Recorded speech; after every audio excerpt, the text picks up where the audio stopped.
El hombre mujeriego no debe ser un truán. Los hombres deben ser esplendorosos seres y portarse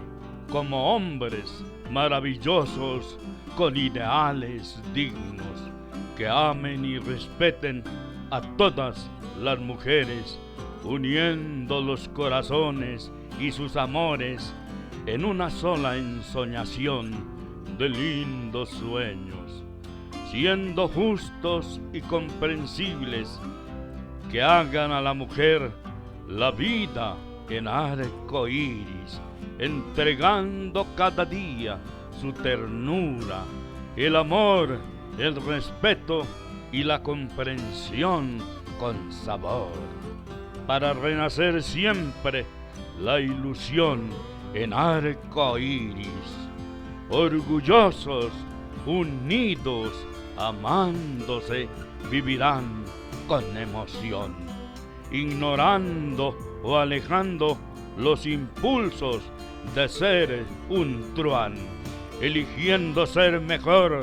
en el amor y la comprensión, porque ser mujeriego no es fomentar la desilusión y la prostitución, sino ser noble y muy respetuoso, unido a la mujer, y así siempre se amarán. No hay que ser un truán, sino hombre honrado y de bien, que pueda amar a las mujeres en los diversos niveles del amor, ser buen hijo, buen padre, buen esposo y novio, buen primo y buen hermano, sin egoísmos, traiciones o maldad, sino un excelso amigo para hacer feliz a los seres femeninos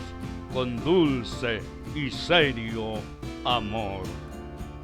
Compañeros hombres que a las mujeres les han fallado, es momento de cambiar. Vamos ya y por siempre a respetarlas, reconociendo sus excelsos valores para poder amar, entregando amor infinito, ternura con actitud de soñar. La mujer es tierna, amorosa, bella y nos iluminan como estrellas. El hombre mujeriego no debe ser un truán,